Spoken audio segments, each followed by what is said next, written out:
Hello and welcome to Let's Grow Pulling. Tonight, Brent makes spreadsheets, Paul makes parts, Mike learns to walk again, and I try to keep my voice.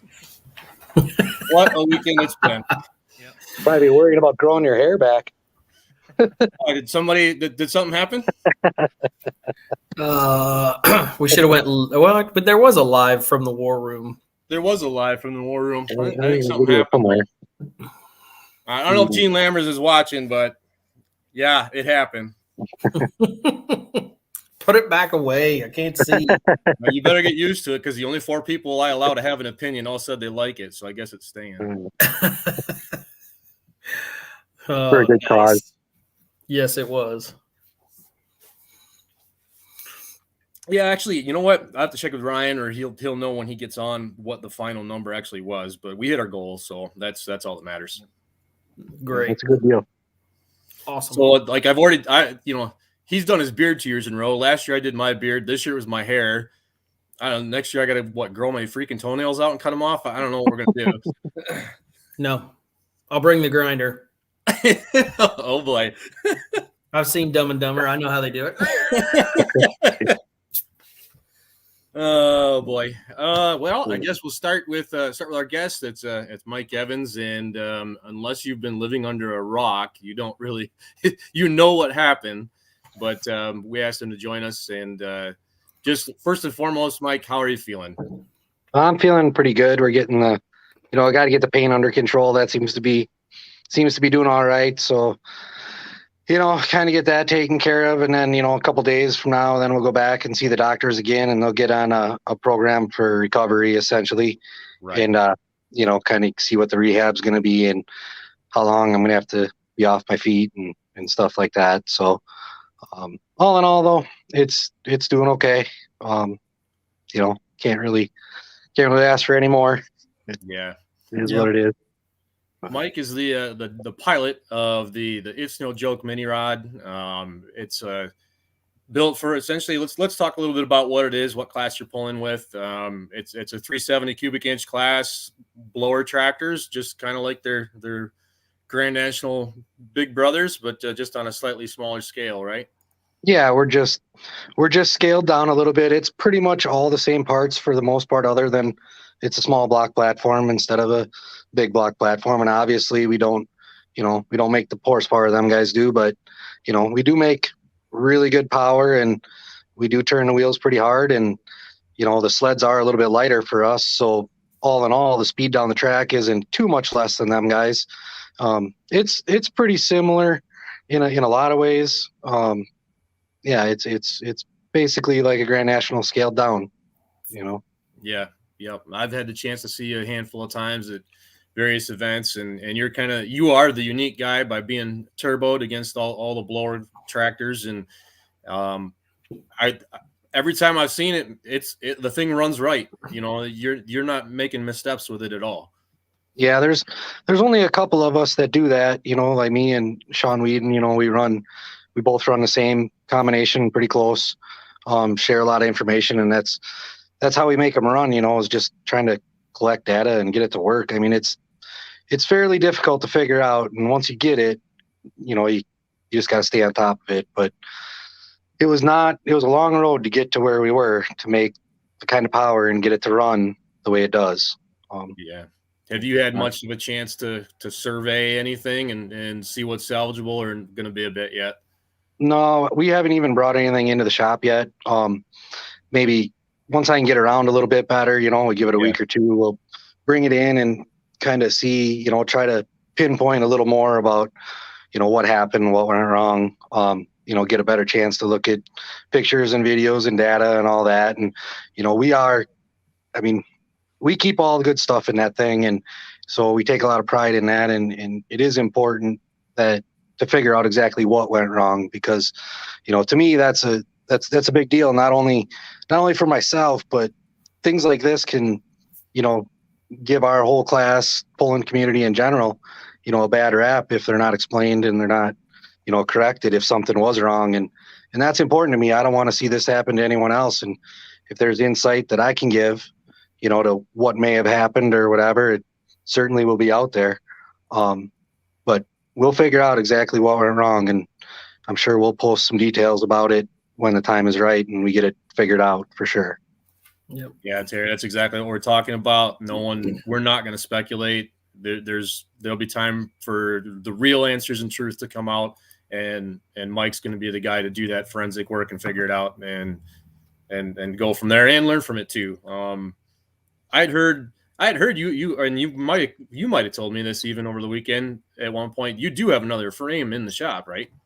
Yeah, we had started designing a new one, and we had most of the design work done, and we have most of the tubing is cut and notched already, sitting on the bench. We got a little bit of stuff to figure out, but we'll probably put the brakes on that just for a little bit here until we can go through things and just make sure it's how we want it, because it was going to be a little bit different design. So we'll probably go back and reanalyze a few things there, and there might be a couple areas that I might want to stiffen up a little bit. And, there's some things I want to put some consideration into, like, protecting my legs and things like that. It's just probably spend a little bit of time to take a step back and make sure it's right. Yeah, totally agree. Well, for those who don't know what happened, and we're going to show it to you. I asked Mike before if he's okay with us doing this, and he said yes. So here's what happened.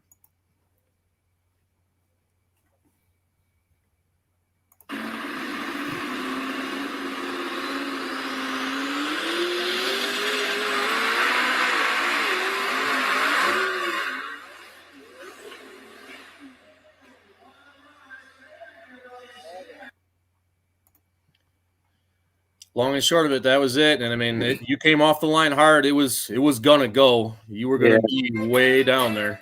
Yeah. I knew when it came up. Well, when it hit the first time, came up the second time, I knew I was in trouble. And Brandon on the sled did a great job. I mean, when that came up the second time, if you watch, them lights are red on that sled before it hits the ground the second time. And at that point, I'm trying to figure out how to get out of the throttle to not crash, and it wouldn't have mattered. We had too much momentum, and it just pile drove the front into the ground, and something's going to break, and he did everything he could from the sled side of it to keep from running me over as best he could. So that like, you can ask for any more from my perspective. Right. They did a good job.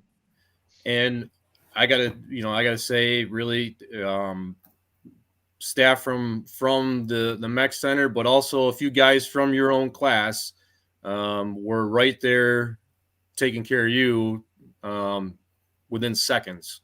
Yeah, there's a group of guys that we travel with that come with us and help us out and everything. And, I got to really thank them and a number of other people. There's a lot of people that I have to thank that helped me when I needed it. You look at it, and then one of my main guys, Dion, he took care of everything as far as, when it was over and done with, I didn't have to worry about nothing. Him and Gary got everything out of there and loaded up and got us back home. And, I got our friends, the Moores and the Harmonsons and, Millers and all them guys from out east that helped. And, Eric and Kevin, them guys were right there taking care of me as best they could, it's just, and a lot of people I didn't know, when it first happened and I was strapped in the tractor, hanging upside down, you're just like everyone else, I'm fine, get me out, and well, you're not fine, so Adrenaline's flowing. A little bit of adrenaline there. Yeah. They get you out on the ground, and then just thankful that the people were there to help. Just everyone that helped. Can't really ask for much more. Mike, can you talk a little bit more about your setup? And like I said, we talked a little bit about it earlier as far as being on the turbocharged side. Can you talk a little bit about, what kind of motor and things of that nature without giving away too much? Yeah, so basically it's an LS based motor. So we have geometry that we want to hit in motor world, which is basically LS7 geometry. That's what we wanted to stick with. And that's all bigger cubic inch LS stuff. And so we have to run 370. So what we did is Dart makes a small board block. So we were able to get that. And then RHS makes a set of heads where they move the valve centers together to get them in the down in the bore. So that's how we maintain the geometry we wanted to get down to the cubic inch we wanted. Then we run a pair of 78 millimeter twin turbos on it.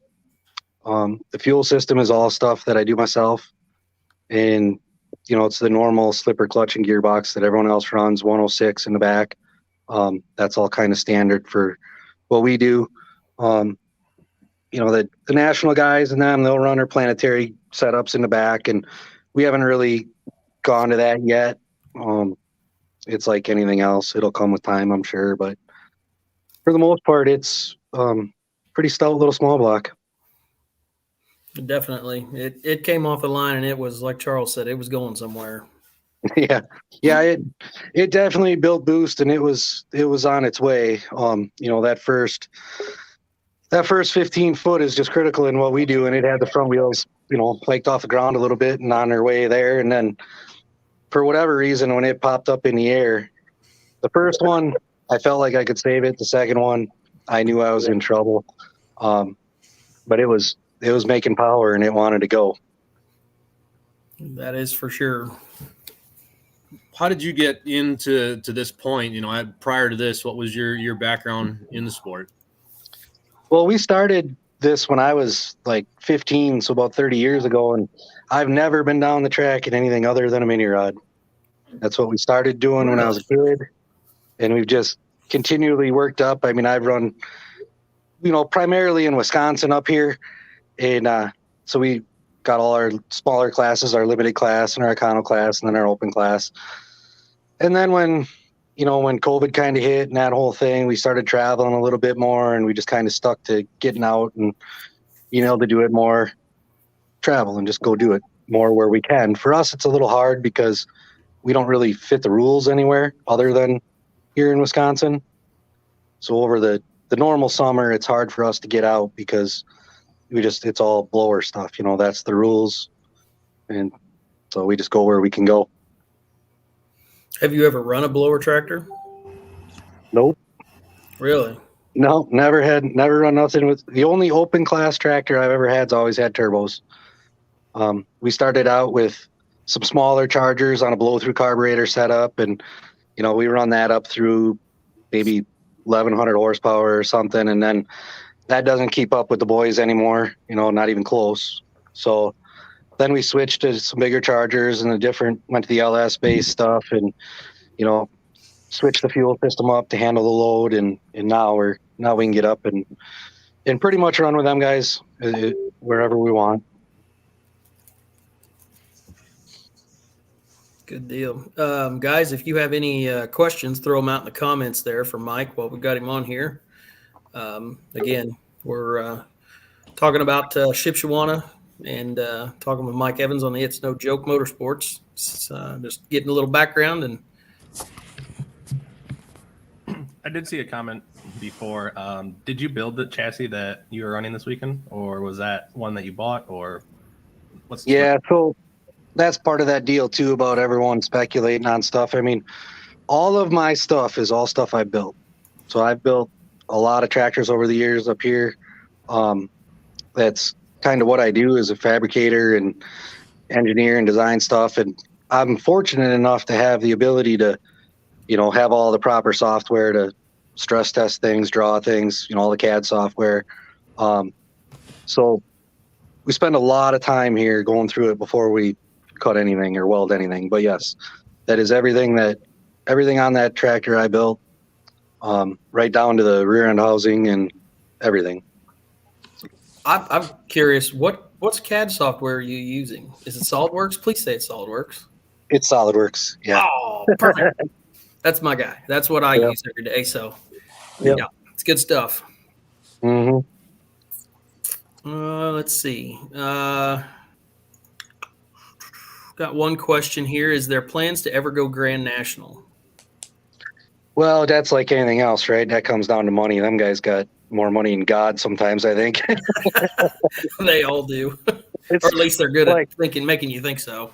Right. And I tell you what, if we had the budget to go compete with them, I would do it in a heartbeat. But at the end of the day, we would love to do it, and maybe someday we will. But right now, we're just going to worry about paying some medical bills and, putting a new chassis back together.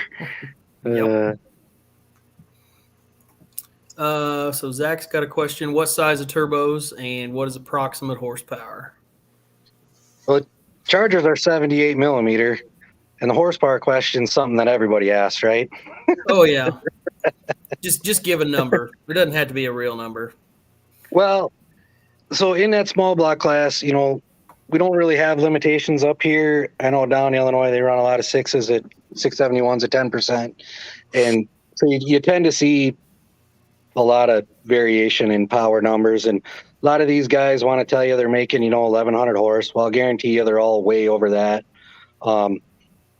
Most of that class is anywhere from 1300 to 1550, probably right in that range. That's where most of that blown small block class runs. I don't know if you can read these at the bottom, Mike. Let's see. If not, I can read it for you. Either whatever is best for you. But this is another good engineering question. Yeah, he's asking. We how know many this hours guy does pretty it well. take, to design the chassis and run a full CAE FEA model. SolidWorks rocks. Glad you're all right. Post chassis break. What was it? Hang on, guys. Let me rotate this and see. Yeah, go ahead. Yeah, there we go. There. How many hours does it take to design? Oh man. Oh, it's countless. I don't really pay attention to them, but it's days and days and days and days and days.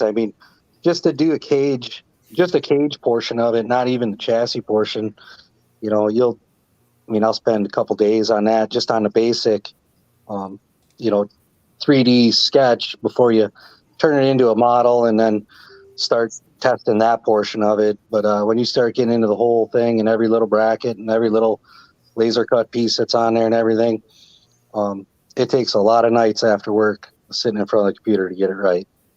That's one of those things you don't really want to know how long it takes. Exactly. For one quick thing there, I've got a little friend of mine, Carter, is watching, and must be watching on his mom's thing. Carter, good to see you again.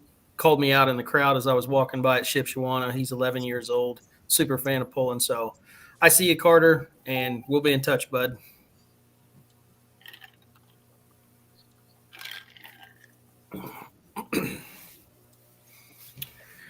All right. So, Mike, is 2022 still in the cards, or are we going to be coming out late, if at all, or is this a 23 kind of deal?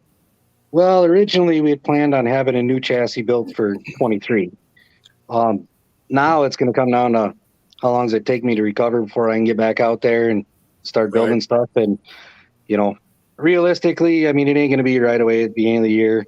There's a lot of work to be done. And, I spend a lot of time working, outside of pulling. So, a couple hours in the evenings here and there takes quite a while to get something done.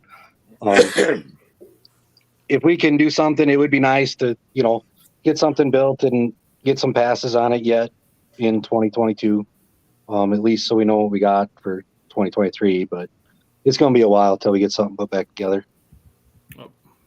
Maybe this one's already been asked, and I apologize for hopping in late. Was there anything salvageable from the crash, or have you even looked yet? Or we haven't even unloaded anything out of the trailer yet. Everything's still sitting in there. We'll get some help over here maybe this weekend or sometime soon and get it in and start looking. I'm pretty sure, like all chassis stuff, that's all junk. Right. From the motor perspective, rear end, all that stuff, it'll probably be fine. We'll just have to tear it all apart, put it all back together. I don't expect to see nothing too wrong there. But you never know. I felt bad about coming in late. Roosh, you came in later than me, so now I don't feel so bad. Hey, I had a work call. Hey, I didn't know who that was. Guy for Interesting Iron. Without the beard, I thought, who's this new guy to the show? But anyway. Shut up. I got a comment for you, Mike.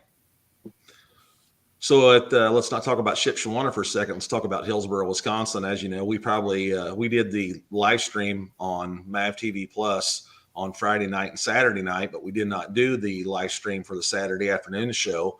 So I was able to sit down there on I guess it would be the east side of the track and be a fan just like you guys were. when you guys aren't pulling, you guys produce some good quality media that you guys post on Facebook on the It's No Joke Motorsports page. So I wanted to give you guys a shout out for that. Enjoy your content when you guys aren't hooked to the sled. Yeah, that's my wife. She's pretty dedicated to that. She's running around everywhere taking pictures. You pretty much know everywhere we're at. She's running around taking pictures and videos and, trying to get them out there for people, it's not just about us, right? It's just about the sport in general and, making people aware. And, she spends a lot of time doing that. That weekend in Hillsboro, we were actually up there helping out Harmanson's. They have that backdraft tractor. Sure. We're good friends. So we spent the weekend with them, giving them a hand. And so she was able to get around and take pictures of that stuff and get videos and pictures up of that. So maybe, we'll probably get a little more time this summer now to go with them to maybe some more national events. Maybe see a little bit more stuff from her on that if we can get to a few more of those. And then wherever else we can travel to. And I don't know if Charles mentioned it at the start of the show, but some of the loudest cheers this weekend was when we started our session 5, I guess it was on Saturday morning at 11 o'clock when we notified the crowd that you were out of surgery. And I think at that time you may have already been in the pit area with the rest of the mini rod pullers. But when we had told them that you were surgery was successful and you were planning on coming out to the mech, that got a huge roar from the crowd on that. So. Yeah, I don't know that my wife was too happy about that. I think she wanted me to go home. Yeah. But to me, it's, pulling is what I do. It's what I've grown up doing. It's all I know. And at the end of the day, I'm like, well, I can sit in the truck for 5 hours and be miserable going home, or I can go sit and watch pulling some more. So I almost made it through Saturday night, but I couldn't make it all night. Well, that's the first person. I went and found Kevin. And I asked Kevin, I said, before the mini rod class starts, can we bring Mike out on the track? And he said that he took off a little bit ago. And so yeah. I totally understood that. So. Yeah, I was trying to get there, a lot, for them guys and everything and still show support for, that class and those guys. I mean, it's unfortunate that whole deal Friday, some of them guys didn't get to make a pass or anything. And, I feel bad about that, but it kind of is what it is. So I want to come back and just support them guys as much as I could. Sure. Yeah, I didn't know if you had a chance to see them or not, because I was going to ask you if you would have felt like you had anything for Jake with what he did winning it. Yeah, I know that's a tough tractor. I mean, I ran against him one other time we did, and I think he got the best of me that time too. But I think Friday night we would have, if it would have kept the front end down, we would have had something for him that night. Saturday, it's hard to tell, You like to believe you do every time, right? That's why you're there. Right. Mm-hmm. One of our viewers is asking, does the No Joke mini rod ever come to the Green Bay area to pull on any tracks up around there? We don't really get into northern Wisconsin too much. Most of our schedule is with Tri-County, and a lot of that is kind of southern Wisconsin. But to get over towards Green Bay, not very often. I was going to say, the closest one is going to be Macville. Yeah, Macville is definitely the closest. Yep. Kevin Bennett's wondering if did you have any more weight you could move out front, or really are the turbos enough heavier than the blowers that you're kind of maxed for doing that? Well, all the weight that's on the tractor is on the nose, so there's no loose weight on the back of that tractor anywhere. It's all weight plates stacked on the front. And actually, for Friday night, we had our drawbar drop too because it was a good track. So we're allowed to run a 13-inch drawbar, and we had about a 1/4 inch of drawbar taken out of it, which in a mini rod, a 1/4 inch adds up quick. At this point, I wish I would have had about 1 inch out of it, but so we had everything up front and we had drawbar taken out, trying to keep it under control. I think you need to put Tyler's comment up there. Yeah. Why am I not finding? How far back was it? Sorry. Just like the second one from the bottom. Just put it up. Oh. Yeah, right.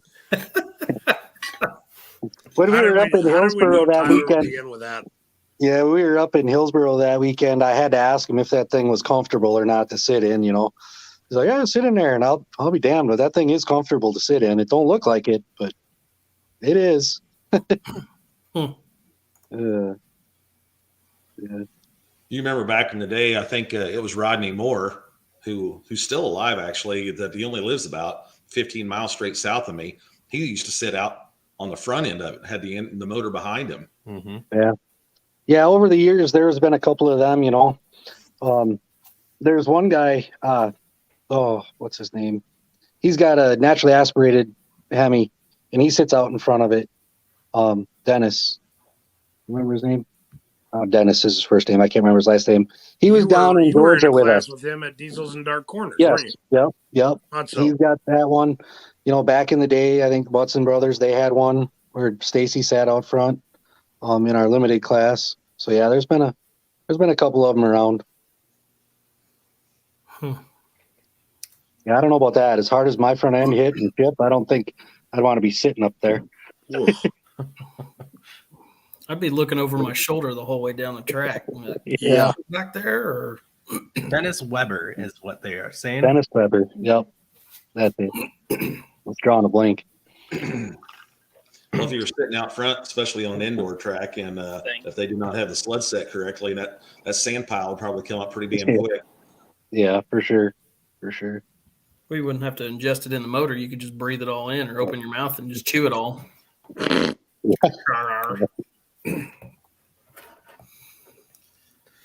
Mike, I did see that there are people asking about your injuries. Answer it however you want, but is the leg injury the only thing that you had, or did you get bumps and bruises? Anything else happen?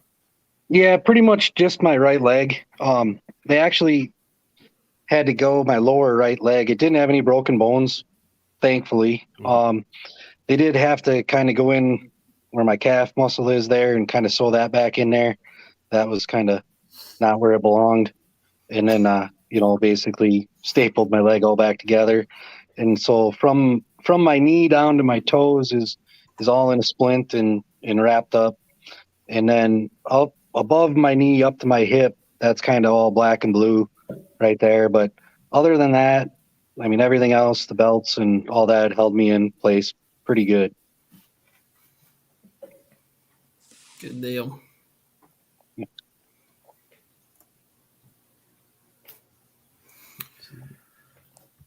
I was looking for a photo of that rear engine Mini from Diesels and Dark Corners. I'm struggling to find it, so we'll let that one go. Anyway, You can find one if you dig through my album from that year. can you? All right. Yeah, it's kind of a neat setup. It's definitely different, and that's I guess what we do, right? So you touched a little bit on, you had in mind a potential update on the chassis. Are you looking to do anything different motor combination wise, or? Initially, it won't be. It'll be the same motor we got now. I think anyway. I guess initially we had built one to kind of dump this motor in for the time being, and then we're kind of setting it up to go do whatever we want to do in the future. Now, some of it's going to depend on what's all tore up. Yeah. That could change things a little. But yeah, that's Dennis.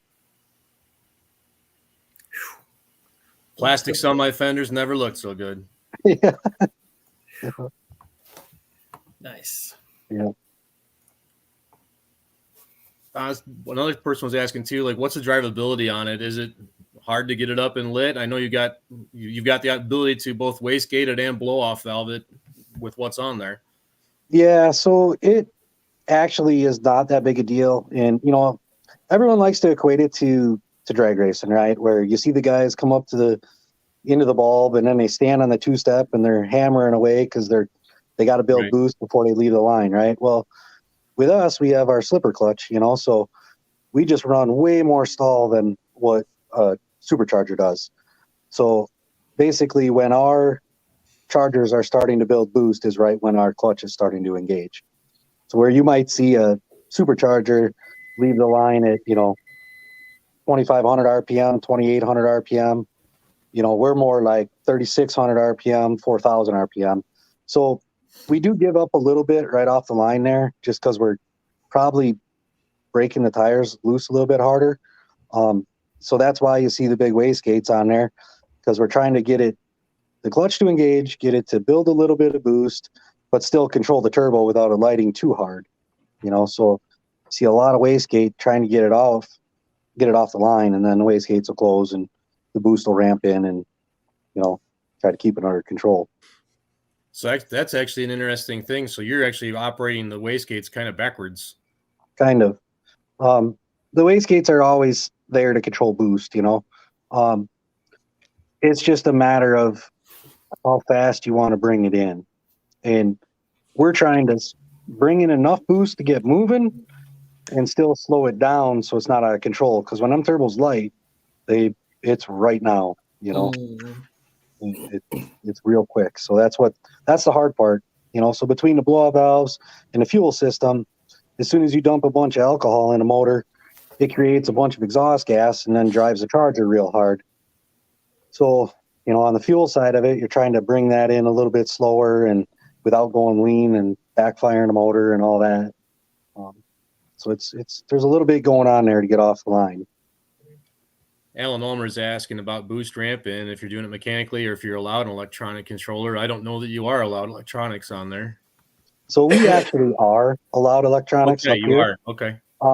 But if you look at my setup, I actually have 4 wastegates on there, and a lot of that is because from when we started, we had run a set of precision 44 millimeter wastegates, and when we started building turbos, we weren't making the power, and so we didn't have the exhaust gas to get rid of, and that was plenty of wastegate. And then when we stepped the motor up, we needed more wastegate, and instead of spending, another $600-700 on 66s for $200, you could put a 32 on there. So then you'll see a 44 and a 32. And at that time, we didn't have electronic boost control. What we actually did was referenced the exhaust side pressure to run the wastegate, and that would allow us to ramp the boost in rather than control the wastegate from the boost side like you typically would, how you're supposed to do it. We actually did it backwards, and we figured out that if you got rid of the exhaust pressure by referencing the exhaust pressure, you could slow the boost curve down. So now we just do it electronically now. Out over here. I'm totally geeking out. I'm learning stuff tonight. This is awesome. I'm listening to it and going, wow, that's not how you would think those would go. No. It's not supposed to work that way. No. But that's why, there's always talk about that. Do you get rid of it or do you not? I know at the national level and stuff, they can't run any electronic boost control, and that makes it more difficult for them guys, for sure. I have ideas of ways to control that, but you never know. I can't tell no one that, because if I ever went and did it myself, I'd want to try it, So, but that's definitely a struggle at the big block side of it. You got a lot more exhaust gas to deal with and things like that. So getting them chargers lit and bringing that boost in under control it's a whole different game with a big block than a small block. Alan Ulmer wants to know, is this an AMS 1000 type controller? No, this is it's similar to that. It's actually called a boost leash, and it's very simple. Most of the AMS stuff, the Fuel Tech stuff, all those guys that do all that for drag racing, they have a lot of stuff integrated in there for bumping in on the start line and ramping in timing stuff and all these other things they can do with them. And the boost leash one is just strictly a boost controller. That's it. And for what we do, that's all we needed. We just needed a time base to bring boost in. So we just run that. It's easy. It works. So. Yeah. Well, I don't have too much more for you this evening. I didn't want to keep you too long. I wasn't sure what exactly our time commitment was, but Big Rye has his customary question he asks every guest, so I'll allow him to do that if there's nothing further from the rest of you. So, all right, Mike. So, if you go to any poll, past, present, whatever, time travel, I don't care. You can steal the keys, so to speak, to any pulling vehicle ever. What are you going to take the keys to, and why? And where are you going to pull it? Well, for me, that's easy. It would be pretty much any mod. I mean, you pretty much get up on any 4-engine, 5-engine mod, and damn, that's cool. You know, you take that to any of the big national level pulls, you know, any of the big ones. I don't see it getting much better than that. For me, just to do it would be just something amazing. So it didn't matter whose it would be. It would just be a matter of getting to do it would be something. Yeah, I just think that would be incredible. Well, I You play might with know one. enough people to make that happen at some Yeah. point. Yeah. How about you? How about this? You work on getting healthy. Yeah. When the time is right, you let us know. We'll start making calls. Right. Yeah, that'd be pretty cool. But again, guys, I just want to stress a couple things. I really, really want to thank everyone that helped me. You know, that's most important out of this whole deal. Just the people that took care of me when I needed it and helped me. I can't thank them enough. They know who they are. All my friends that were there. It's just everyone there that could help. That's a big deal, and I really appreciate it. And I just really want to keep this whole situation positive. You know, there's things we can learn here, and I want to learn it. I want to share that information and just keep it all positive. Yep. Let's keep moving forward and innovating. Yep. Because that's what we do. Yep. Absolutely. And learn from it and keep going. Yep. And Mike, I was looking at photos today. I'm not posting them anywhere on the internet, but if you want to see them to analyze what happened, you just holler, say the word. They're all yours. Yeah, I'd appreciate that. I'll reach out to you when the time comes. Yeah, please do. 'cause Let the dust settle. Yeah, I'll look at everything I can to, figure it exactly out, and I will figure it exactly out. So. Yep. And I have a high definition video from the live stream as well.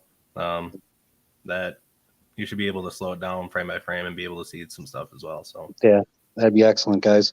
I'd really appreciate that. I think it can. Those are things that can help a lot of people, not just me.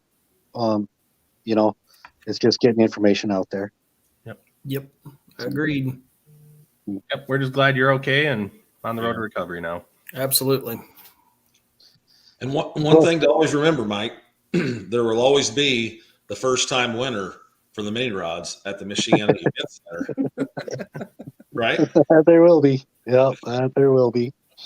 Yep. You hold that I was title. hoping to make it 2 in a row, but I guess I screwed that up right away, huh? Yeah, that's all right. That's Uh, right.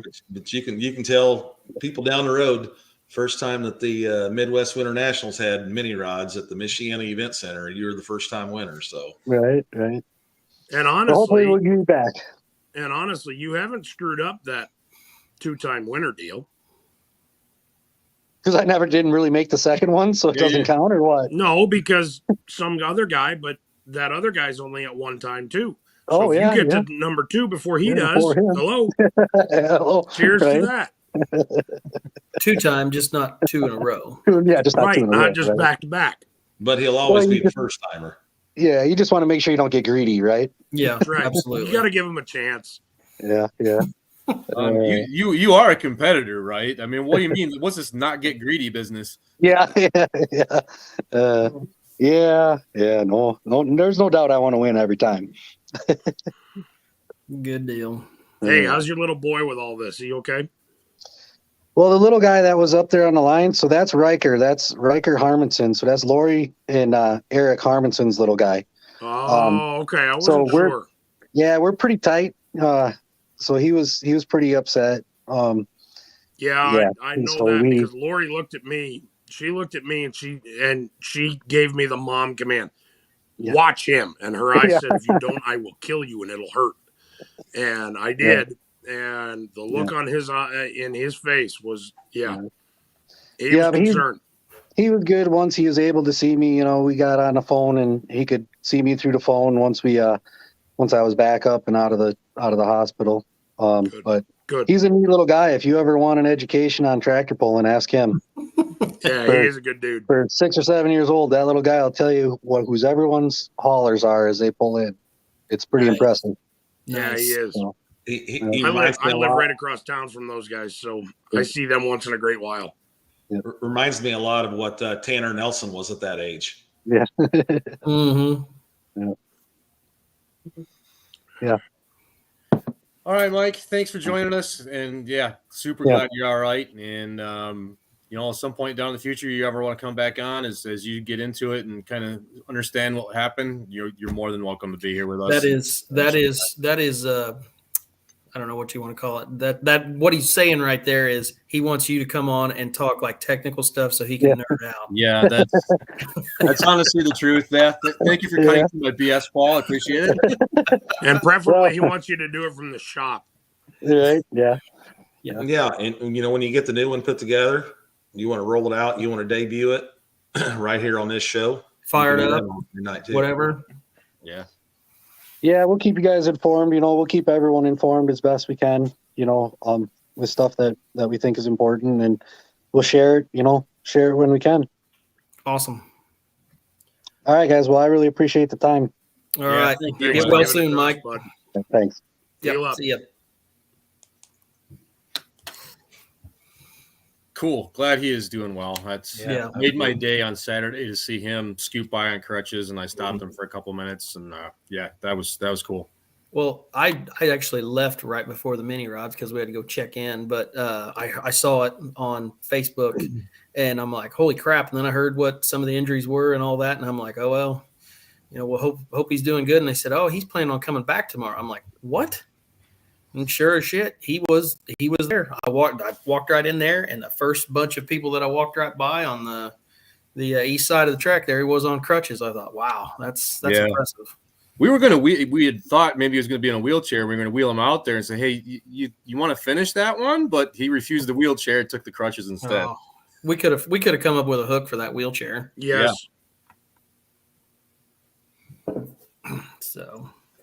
So do we have to lead from one incident to the next?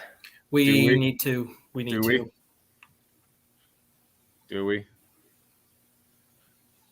I think we need to clear some air for some people that think that safety equipment wasn't involved. We definitely need to. Things need to be, because people are speculating, and what happened obviously is something that I don't think anybody's ever seen before. I mean, it was a literal detonation, and obviously rules are already starting to be put into place to fix that. Yep. Obviously, Larry Richwine posted that there's a rule effective immediately, even for their Ocala pole down in Florida, not this weekend, but next weekend. They do, honestly, probably NTPA is the best when it comes to rules, and making sure everything is done properly and done. Obviously, rules are made for a reason, and Yep. this just happens to be an incident that caused for more rules to be implemented. But yeah, I guess I don't know. Everyone's probably seen the video at this point. I would think so. But the one thing I'm that we not need to playing say it, so is that- don't. That's not going to happen. Yeah, let's not. And do I think that. Charles, maybe you should explain this, but can you please explain the cable that is between the first and second cylinder? And Mhm. Yeah. The initial rule was, and I may have a small detail wrong, but the gist of it will be accurate. And this rule dates back quite a while. They're required to have a 1/2-inch cable looped around the engine between number 1 and number 2 cylinder. It must pass through the exhaust manifold so it can't slip off. You have to use 4 cable ties at the overlap, and it's not allowed to have any more than 4 inches of slack. The intent behind this is so that when anything on the top of the engine blows off, it's going to pitch it forward away from the driver. And 99.9% of the outdoor events you're going to be at, the flagman is going to be to one side, and there'll be nothing in front of the competition vehicle. Indoors, it's a different story. Smith was right up in the corner, about 3 inches off the chalk line at 298, which put his weight bracket about 18 inches behind the sand pile. And you had a lot of people right there with nowhere to go. That's a different aspect. I don't want to get into that too deeply, but the change that has taken place now is that there's going to be a second cable, this one 3/8, with the same overlap clamp requirements and slack requirements that is placed anywhere of your choosing between the center line of the block and the number 1, number 2. And it can be, I mean, I guess it could be actually doubled up at the number 1, number 2 slot. Yep. But you could put it between 2 and 3 or between 3 and 4. Nowhere rearward of that. And that's because we don't want it to pitch the other way back into the roll cage to a man or woman with nowhere to go. So that's the thinking behind it. A second cable to take some of that force off. We've seen breakages where it comes apart and all that mass, that 900 pounds of top of a block, a head, a turbo, manifolds. At least it stays in the frame. That's what the hope is to keep it in the frame and only have the smaller stuff go. This one, yeah, like you said, Brent, I've seen some blocks fly, but not that high or that far. Mm-hmm. So just to address a few questions here. So the cable was present. Yes. There were scatter shields on the sides of the engine block. So I know Chris Ashelman just posted a question about that. But yes, the required safety devices per the rules were in place. Now, we don't know exactly why it did what it did. I'm sure they're looking at that, but we're not going to speculate as to why it happened or why. All we can say right now, we know that all of the safety equipment was in place on the tractor. Those guys know a little bit from running around. They're not going to build a tractor like that without the required safety, and everything. They're not going to build multiple tractors without safety. Yes, multiple tractors. That team had 8 tractors on the property for this weekend. Yes. 8 of them. Yes.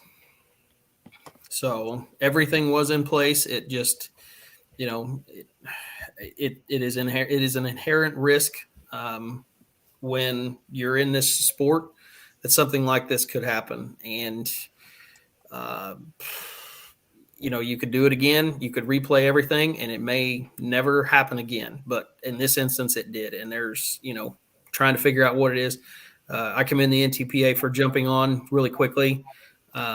Even if it's a redundant cable to try to keep all that mass underneath that hood. I've seen blocks split where they will just literally jump up, a couple inches, and then they set right back down, essentially the same thing. This one didn't do that. So, thank you to the NTPA for jumping on board real quick with a rule that is really it's a simple thing to do. It's a very inexpensive way to help keep this from happening again. Yep, and a couple notes of that is I did see Larry Richwine say that it sounds like PPL is on board and that they will be implementing the same rule. And the National Farm Machinery Show is going to make this a requirement for all inline diesel tractors as well, turbo diesel tractors. And and I even saw that some pullers saying that they saw the video and they had already decided that they were going to make changes themselves before a rule change was going to be put into place. So kudos to those teams that see that and they want to make sure that their equipment's not going to do the same thing. Obviously, we don't want to see this ever happen again.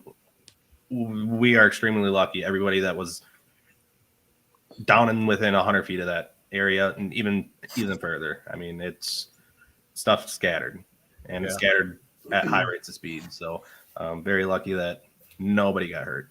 All I can say is every single person who was down there was in the place they were in, and every single part that flew where it flew, because somebody upstairs was trying to send us a message that we need to do something because next time it'll get written in blood.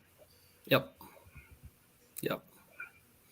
And I am quite sure that even without rule changes, or even with the rule changes that have been made, all the organizations are looking at other aspects of the situation to see what they can do to mitigate the risks. Yeah, I don't know. There's a lot in the comments speculating on what could be done, this, that, the other, and a few of them are from people that I believe are very knowledgeable about the subject. I'm certainly not one. I don't want to speculate. And Let's Grow Polling's not here to legislate safety issues. We're to advocate for them. We're not going to decide what's right for you. We're not expert enough to do that. No. But, it happened. and hopefully, just like with Mike's deal, they'll look at videos, they'll look at everything, and they'll try to put some safety things in place to try to mitigate this from happening. Yes, Gary, it is a rule for the trucks as well. Yes, inline diesel motors. Yep. And so I actually, before I left on Saturday, kind of did just some calculations on some rough estimates on, where some parts were at and everything. And my brother he's a math major, whatnot, and he crunched some numbers, and it's scary on, how fast and how much force some of this stuff was going at. I mean, some of these parts. So again, hopefully we never see this again. It took all of how many years of polling for, something that catastrophic. Again, I don't know if you guys have ever seen anything shoot out as fast as it did. And the camshaft you probably saw on the Beer Money page, it landed on a table in the Beer Money booth. And and that Beer Money booth was a significant distance away from the track. So, by the way, we later sold that camshaft for $468. Someone got a hell of a souvenir. Yep. And pistons were picked up. It was scary. And, hopefully, again, we're going to learn from this. We can make the right rules and adjustments to make sure that no one has to experience it. So it does apply to the Alkies as well. Yes. I was going to ask, what about V8s like Duramax and a pulling truck? What's? I presume there's a reciprocal. That's the wrong word, but a similar rule in place for them. I honestly have to do my homework on that, Ryan. I'm not sure. I don't know. So I don't want to talk out of turn and say yes. And Chris Ashland just brought up another good point. One of the things that really, if you're not doing it now, if you're a promoter or whatever, the MEC and the What's Smoking crew got together. No one was allowed to walk behind the sand pile during these runs. They had security guards at both ends of the track, so nobody was back there. And that's, if a wheel comes off or something like that. If you're not doing that now, that's another very simple, inexpensive thing to do. Just don't walk behind there. And that's what they were doing. And quite possibly that may have been one of the biggest factors to save something catastrophic from really happening. And it worked out in the favor this time.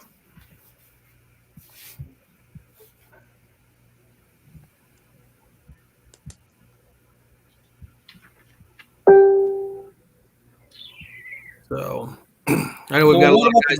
What about the good from the show? Now that we've covered both of the morbid pieces, can we do some fun stuff now?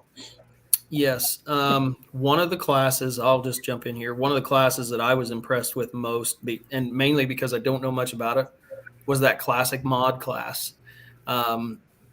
Maybe we missed the sled setting just a little bit on that one, but those guys put on a hell of a show. And that's what's great about the Midwest Winter Nationals. You see some classes that you don't normally see. They used to do the Heritage Pro Stock. Those were always cool classes to watch.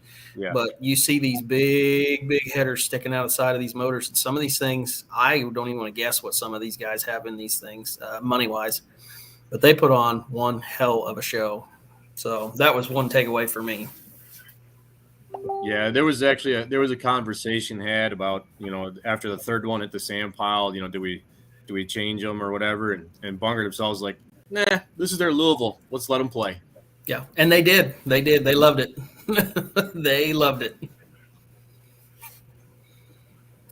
I was going to say one of the classes, they always put on a good show, but I really think that, the Hot Farms and the 9,000 Super Farms, again, they put on a hell of a show.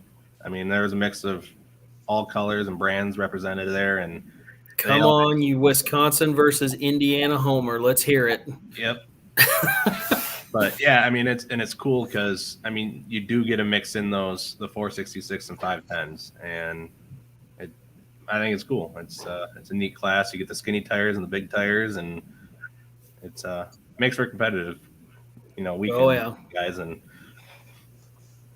obviously, I mean, I don't get to see them as much just because where I'm at. I mean, that's more of the southern Wisconsin, and but they're fun. That is a class that I think most enjoyable to me outside of some of the bigger classes, which obviously feel like everyone just enjoys a little bit more because more horsepower, more wheel speed does put on a little bit better of a show. But I think those guys did a hell of a job. Weather was good. Weather was very favorable for great crowds. Yep. You know, we moved the track over just a little bit to the west, per the request of Donnie Bungart for smoke tube issues for ease of or less wear and tear on the smoke tube. We had 0 smoke tube issues. That was impressive. That was a first, I believe, was it not? I'd have to say it is. I would think probably so. I think we had one. I remember one point, I think Thursday night, and it wasn't on the tube on the ground itself. There was just a collar on the sled itself. They had to take 2 minutes and tighten something down. That was it. And you're talking, there was a lot of 30-mile-an-hour runs down that track. I mean, if you watch that tube, you think 30 miles an hour. Well, that's moving pretty good. But change directions at 30 miles an hour. Watch that tube as it changes directions. It was moving, and it held up, by and large, entire weekend. Mike Steffen, your request is granted. There it is. I saw that sitting in the pits, and I had to do a double take. I'm like, what is that? Mike, that might have a few added pieces of flair. Chicken lights, man. Chicken lights. Lots of chicken lights. If you zoom in, it's got a big yellow tall shifter with a Pete knob on it. Oh, and I've you been just catching barely hell see it. all night since I posted this meme because the air ride seat isn't lowered down enough, and it doesn't have tall chrome stacks. I'm sorry, that doesn't work. Not in indoor pulling. All right, Mr. Gross, you got a homework assignment. You got to dress that thing up a little more. Mm-hmm. There we go. We want tall shifters on every single lever. Yeah, 2 things. All of that. So when that tractor, I was back in the pits by Clint, and they roll that tractor, they bring it in, and Clint about jaw drop because he doesn't see any of the pictures of what these vehicles are or anything. That's all Ryan's dealing, and he saw that and he's just like pretty much in shock of what he just saw. But I thought it's cool, and it definitely adds a little bit of flavor to the class. And the other one in that class was Mongo. Yep. Yeah, Mongo. Cool. With the Did we ever get answers to the questions? Fender, on the Wheatland fenders and Yeah. the Bad engine written in Mongo big name and the electrical tape. Yeah, that was a seriously impressive. And that whole 15-mile-an-hour class is fun. Just watching guys actually. I'm not saying that the unlimited speed guys don't drive, because they absolutely do. But watching those guys have time to react to a situation and have to pedal the tractor, and they're on and off the brakes, either trying to move it around, or if they feel a tire break away, they'll stab the brakes to try and hook it back up. It's just fun to watch all the effort in the seat. I mean, the only thing touching the tractor is they're just arms and feet flying everywhere up in there, and the only thing that's actually touching anything is their butt, because they're just moving everything around. It's fun. Mm-hmm. I remember one guy saying before they had GPS, they had no idea like how fast they're going. And once they put GPS on one of those, then they realized they were going 2 miles slower than the rest of the class. And that changed the whole way that they drove by 2 miles an hour to get to that level. And that was something you don't really think about you go off all your life by just reading the TAC and thinking that's where you're supposed to drive. And then you find out you're 2 miles slower than everybody else. Couple things. Marty Mayhem Schambauer. No, we won't forget about the Minnesota tractors. Marty was a winner in 2021, had an impressive showing again this year. And also, I thought Brandon Besser from Ashes, I think he suffered some breakage there on his last hook there on Saturday night. But the From Ashes tractor, Mary, of course, did a kick-ass job of singing, and like she always does. And one thing that I specifically talked to a driver on the podium about, and I'm glad that I brought it up. was Jason Kleppe and his shiny wheels. That got some discussion on Walk.com prior to the event. And, Yes, that's it did. why I had told Jason, I know the reason for the shiny wheels and the reason for the shiny wheels, but tell everybody else the reason, and I don't know if you guys know the story. Jason recently lost his father, and toward the end of his father's life, he was losing his eyesight and macular, was it degeneration, I think is the correct name for it. And when Jason changed from the steel wheels to the aluminum wheels, that his dad could see him, and it was just that was a cool story to me, and I wanted to make sure that Jason got that out to the people there at the MEC and also watching the live stream. Yep. Kleppe's a good dude. Yeah. Rob Trowbridge saw that comment. That explains an awful lot about that tractor. That it does. Yep, it would.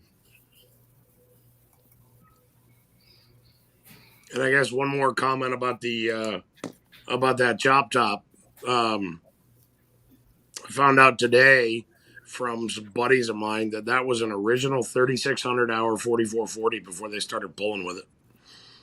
And before all the haters come out and want to crucify them and all that, they did not chop the original cab. They found a clapped out 4-post, and they used that instead. So they can return that back to stock. As far as I know, nothing has been done to inhibit that. Sean, were you living up to your name and doing some work this weekend? I can vouch for that. Sean did work. I was going to say, I feel like a lot of people love that improvement. Yeah. And I think they also like having the second beer trailer there as well. Yeah, Mike, I don't disagree with you, but there's 1,000 reasons why it is what it is, and there won't be investment until it moves into the Coliseum part. We're going to have to live with it.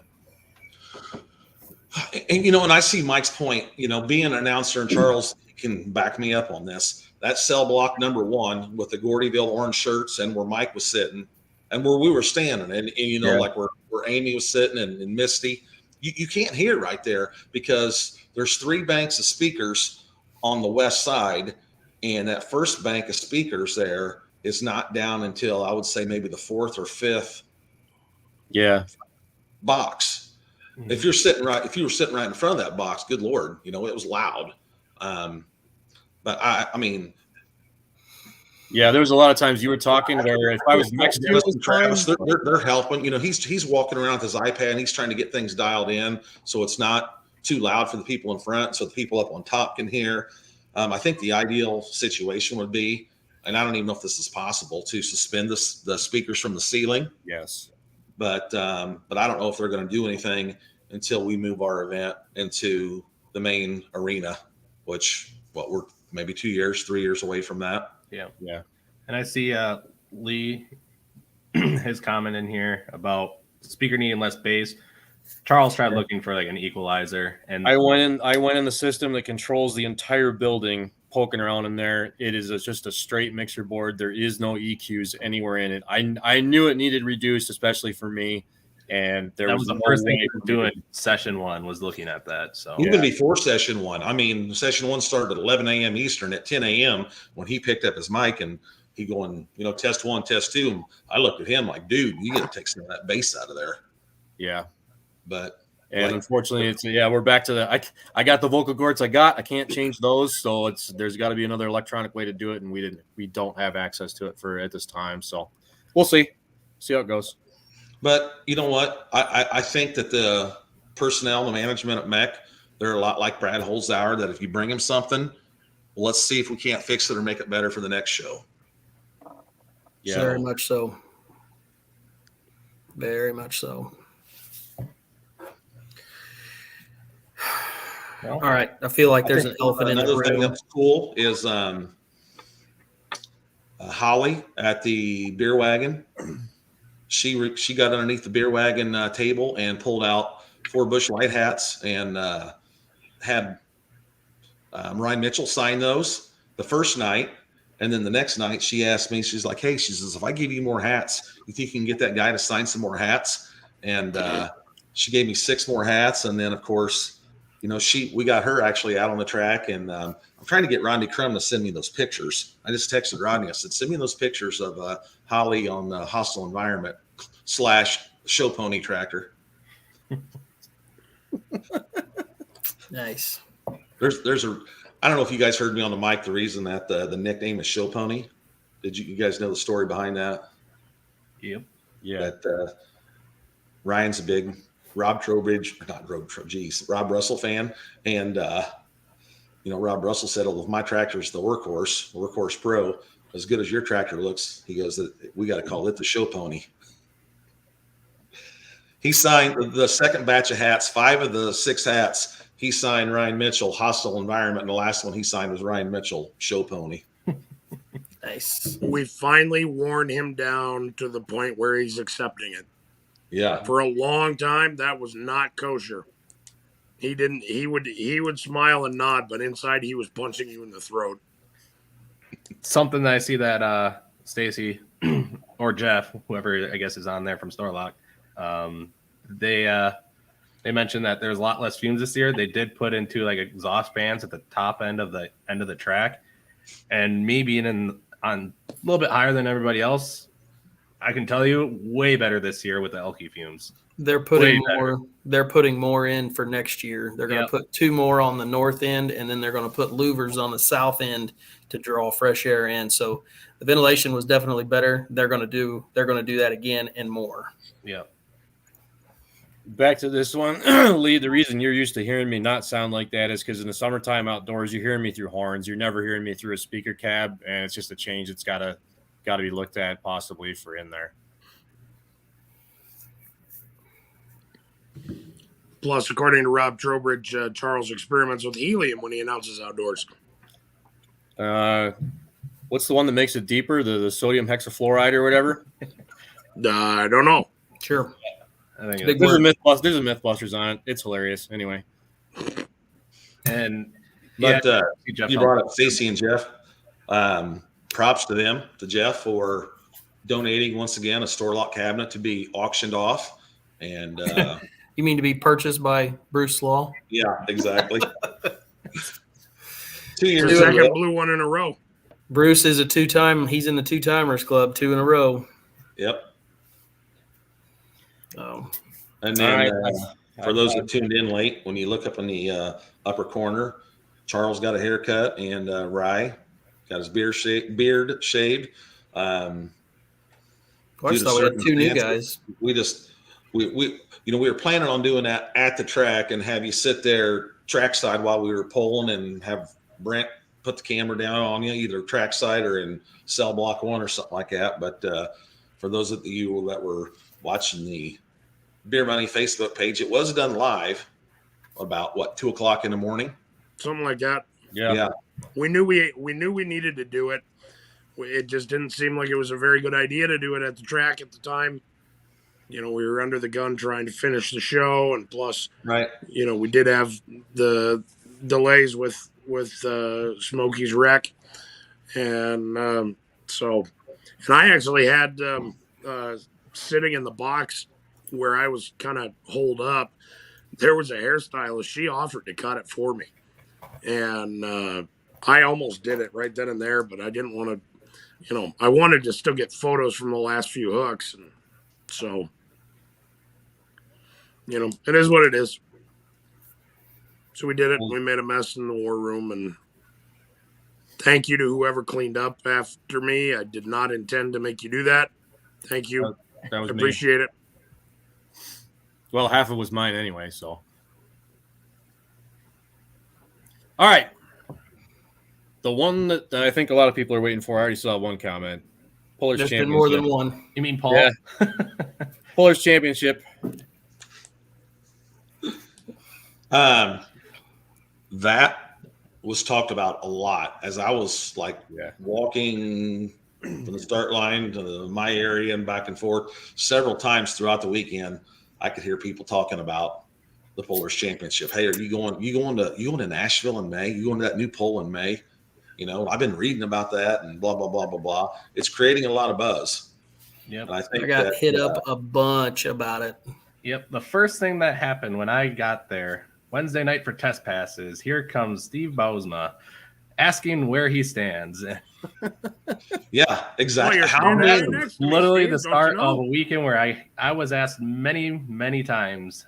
So how many competitors that was either there this weekend polling or there this weekend in attendance came up to one of us on the committee and said, hey, where are we at? You know, are we in the top 20? Yeah. I had pullers and fans both asking me. Yeah. Yeah. And Leroy and I were offered a bribe. I Yeah. was last week. yeah, I was back in the pits after Friday session and sat back there and had some adult beverages, and several pullers came up, and I knew right when they started walking towards me what they were going to ask. And Already had the grin on their face, right? And you just I would rolled just your like eyes. guys with them, and then they would just, you could just tell that what they were going to ask. And it was, And the guy who's currently in the top right corner, I would blame the guy that's right above me. I would plead ignorance. I'm like, I don't know. There's one guy on our committee that knows all that, and he won't share it with the rest of us. I said, that's Brent. And they're like, oh, come on. You know. so Yeah. it was fun. It was cool to see how many people were actually reaching out and that were actually, you know, they want to be there. And it gives us a lot more, I guess, hope and faith that this thing is going to become something huge. And that's what we want. So Morris, to answer your question, is what we're trying to do is go through. We know who the top 20 was from each one, and we're trying to go through those and ascertain whether, if they make it through round 2, they would actually accept the invite. And I think, Brent, you told me this evening we know for sure 116 of the 160 in 24 hours. So give us another, I'd say 36, 48 hours. We ought to be pretty close to knowing who everybody's going to be for round 2. And We're- what we will end up doing too is once a class does fill up, we will post it when it does. We're not going to wait until everyone, we know everyone. The class fills up tomorrow morning. We'll make a post about it and let you guys know. Yeah, I mean, and I guess I should clarify what I said. I don't want anybody to think we're just random. If somebody says no, we're randomly picking anybody. No, we're going to the next one down the votes until we have 20 names. Of we go to the We'll do we'll it. finish 21st in the fan voting. So Yeah. that's how we're doing it. And yeah, we're getting close in a couple classes. I mean, we're just waiting to hear back from some people. Pretty much right away, they are telling us that it's a yes or a no. It's not, well, give me a few days. For the most part, it is. It's pretty instant that we're getting a response once they do respond to us. So basically, But- in a nutshell, the voting ended last night. And then Brent, guy right above me, he sent out the list to the rest of us. So the rest of the crew knew today, here's the current top 20 vote getters, you know, from the fans, you know, after round 1. You know, there's already several in each class who were previously invited due to their finish in the PPL points, in TPA points, or outlaw that have already accepted. Okay, so as we're filling out this class, now we know the top 20 fan vote who will fill out the rest of these classes. And then it was kind of, we took it upon, we spread it out responsibilities to contact the people that are on the top 20 list and said, hey, your tractor, tractor or truck, made the top 20 fan vote. You know, when we proceed, should we keep you on the list? If you at the end are in that top 12, are you going to accept your invite? And everyone that I asked, other than one person, said yes, I will be there. You know, one person said, you know, I would not be able to accept my invite. And so talking about, so in this scenario, if it don't matter where they were, if they were number 1 or number 20 or number 15, when they tell us that they're not going to be able to accept the invites, then they're out of the top 20, and then we bring in number 21. Yep. There's a bunch of people fiercely checking their phone right now to see if they got a message from one of us, but I'm going to keep you all guessing, because if we saw you actively promoting it yourself on your social media channels, We saw that you we're going voted. to do it. We did not reach out to you. So Yeah, not we didn't reach out to you. We assumed you're going to say yes. But in the spirit of all of this, because we know that there are a bunch of people watching right now, I believe we should give away maybe one or two out of each class that have accepted. Now this does not mean that they are in the show. This Right. means they made the top 20 because we have tried like hell all day long. We're like, okay, we got to do this. We need to give you guys something. We have, like Leroy and Brent both said, we have been reaching out nonstop to pullers all day long. As soon as we knew what those top 20 were, everybody on the panel is firing off text messages, calling, messaging, trying to figure out who's going to accept. We had it in our mind. We were going to release all these names tonight, and it was just not possible. But I feel like, and you guys can agree or disagree, we got to give them a couple of names. Doesn't matter which class, who they are. Let's just give them something. Yeah, we can do that. Okay. We do that. So what I'm actually going to do is I have a random list generator. Oh, there you go. Make it random. So I'm going to just roll it 3 times, and I'm going to take the top 2 names on the top of every list. So All right. we are going to randomize. So first class we'll do is limited pros. You want to share a screen to do this, or you just want to read them? No, because then they'll see. They'll see. Yeah, Oh. you can't share his screen. Yeah, no, I get your point. I wasn't sure how the software worked. Okay. All right. So the first 2, they're actually black tractors in the limited pro stock class. We have Jesse Geiza in the black 1066. And we have Rod Schodel of the old Black Magic. So those are 2. 2 of the top 20 in the limited pro stock class. And again, these are not guys that are in the show. These are guys that are these tractors are going to the second round to get the votes. Yep. And we reached out to both Jesse and Rod today, and they both said that if they were fortunate enough to make it in on the final vote, they would accept their invite. Yes. Yeah, we are Jesse gonna move actually on told me to he thought he'd be a very good class filler. And one more thing about Jesse. He notified me this weekend that ever since he debuted his tractor last year at the Midwest Winter Nationals and all this past summer, I've effed up his name. It's Geiza. Oh, yes. This was the thing. It's not Giza. It's That's Geiza. right. All right. What are we going to next? Pro stocks. Oh, the good class. First Come one. on now. Roll the dice. Come on. All right. Hurry. Barely getting by Jack Wishmeyer. Nice. And the second one is Darren Hunt D2 Pro Stock Edition. Oh boy.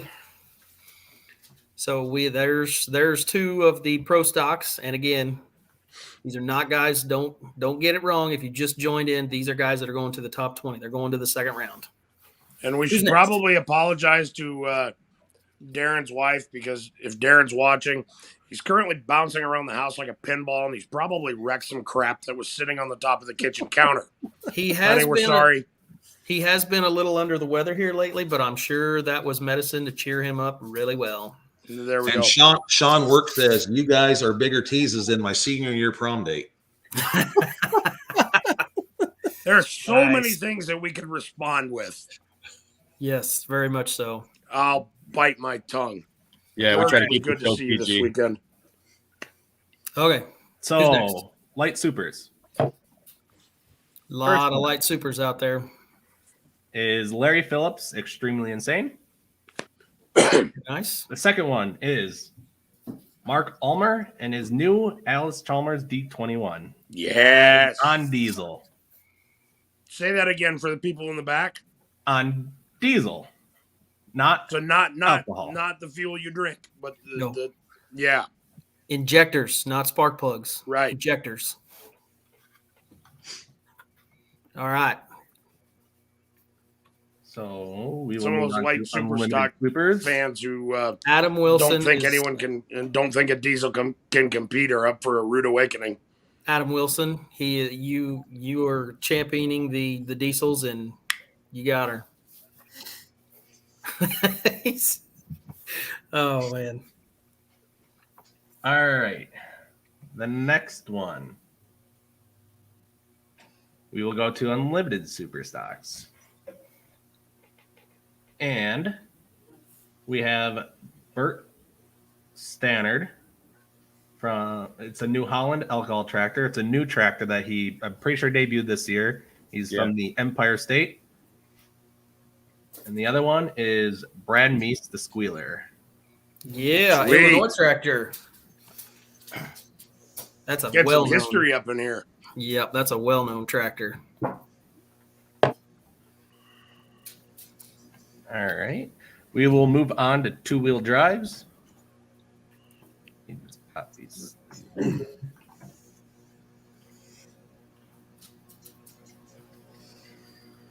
That one takes longer because there's so many names on it. Ugh, over 200 Well, I two-wheel don't have drive them. trucks. I have all the top 20 and I just have them highlighted, so I gotta have them all differently. All right, so let me randomize these here quick.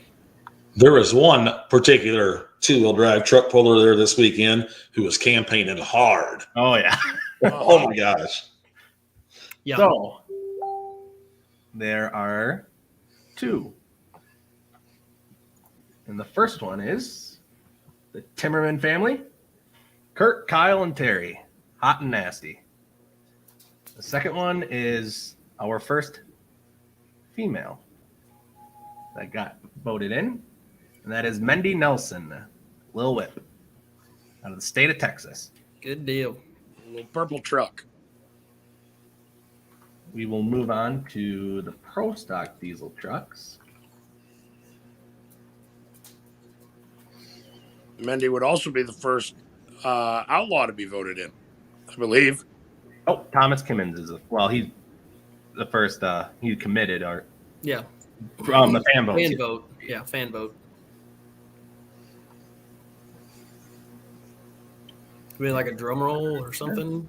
Yeah, it seems like he's enjoying this a little bit too much. He is. He's like a little mad scientist over there. His head, have you noticed his head is just moving a little slower and the words are moving slower? So Pro Stock diesel trucks, one out of the home state of Illinois, another female, Linda Burke, Tug Toy. Tug Toy. And the second one was your Badger State Points champion, John Holder. John Holder. It's a Good tough deal. truck. Be right back. BRB. All right, we're going to move on to the Super Stock diesel trucks. We know Adam is just on the edge of his chair this entire time, just like, wait, feed me, give me more. Yep. Tiffany's standing there laughing at him. Oops, wrong thing. What are you, catering to Misty Lustig now? No, I needed a drink, and my wife bought a 12-pack of these. So That's her elixir of choice. All right. So Super Stock diesel trucks. Both these guys are from out east. Nice. First one is probably one of the cooler looking trucks in the class. Jake Slingluff. Slingluff? I don't know if that's the proper way to say that. You got it. Empty Pockets. Mhm. And the other one is the Coal Mine Express, Todd Custer. Nice. And we will move on to the final class is modifieds. Big mods. Lots of spark plugs. A few of them.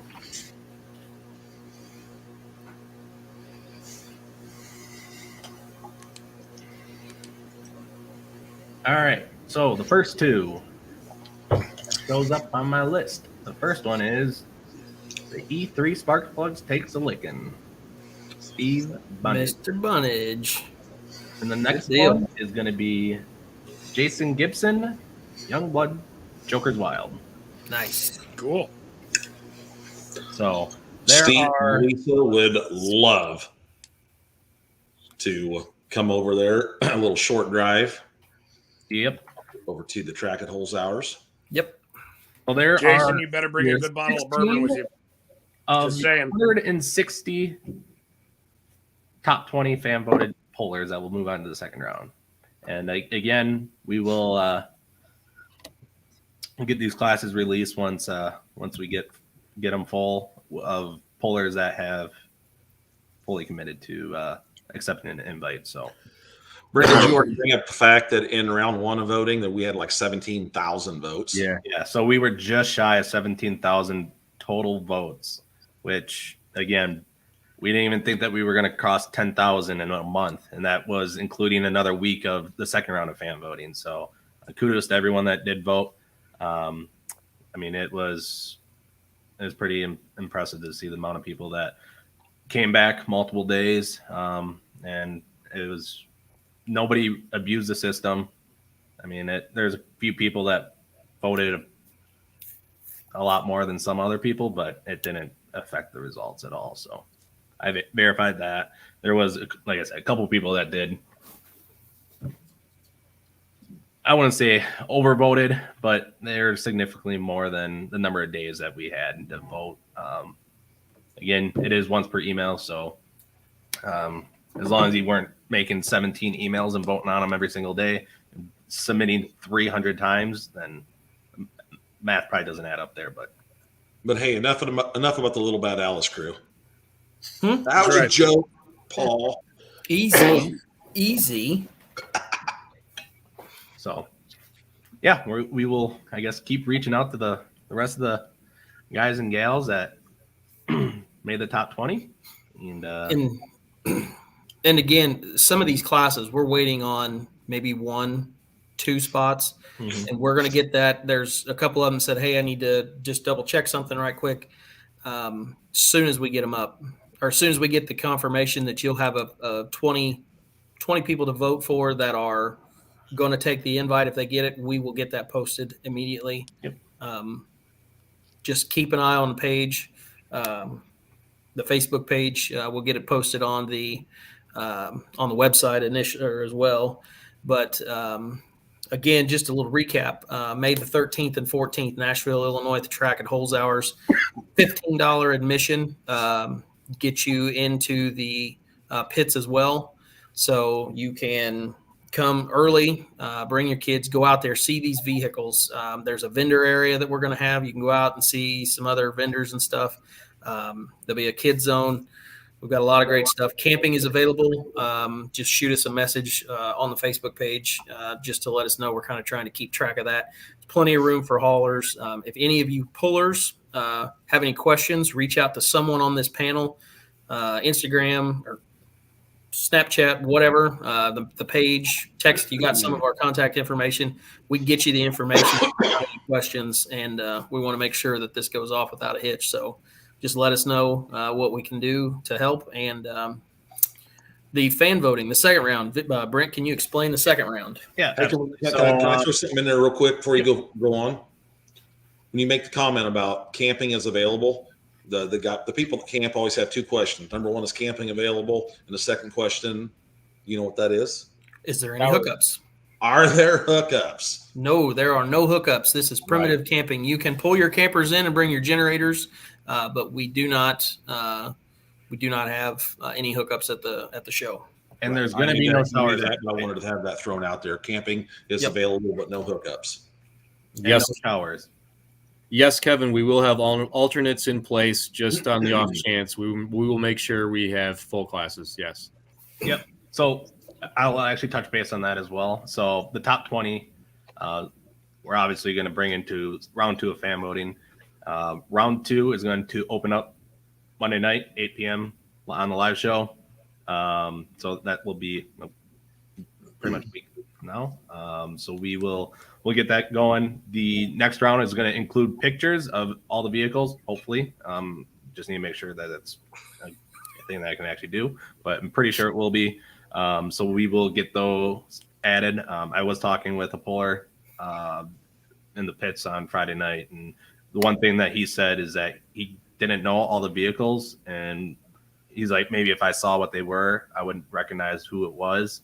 And I understand that. I'm just not going to do it for 700 vehicles because that would take me a month to try to put together.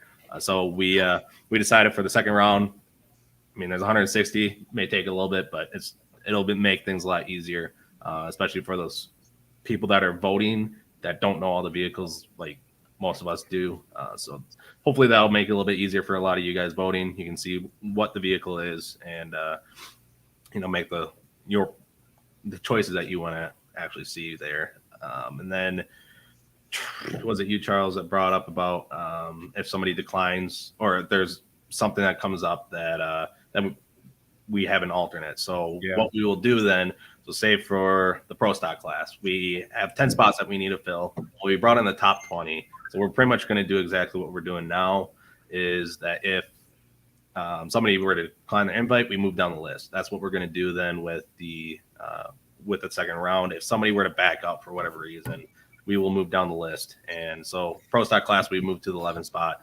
We would give them a call or shoot them a text or whatever and ask, somebody backed out, do you want to fill a spot? And that's what we're going to do until. A big reason we're doing this so hard on the checkdowns this round is so that we don't have to next round. We want to be able to go into that program that Monday night and be able to tell you in every class, here's who you're going to see. We know all of them are coming. Exactly. And that's the other thing too, is that we will be announcing on this show February 14th. So that will be the Monday before the farm show. So we're hoping to, add a little bit more excitement to an already exciting week. And I think that'll be a sweetheart of a show. Yep. So Dad February jokes. 14th. Dad jokes. Dad jokes. We got them. Oh my! Charles, I you love got a it. drop for that you can just mix into the board. Hold please. Yeah, I didn't. Yeah, I don't have the iPad out.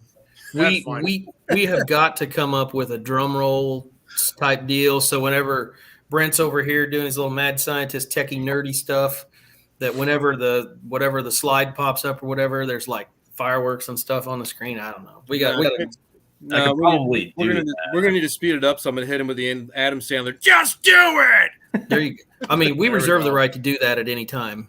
I think that kind of comes. That was in the contract, if I remember, at the show. So yeah. So, but one more note on that, on why we're doing we're running through and kind of culling the list like we are. If you say no, I can't commit right now, or you won't give it. I mean, it's got to be a yes or no. It's a no hard feelings kind of deal. Look, if you can't commit, we get that. That's totally cool with us. No hard feelings.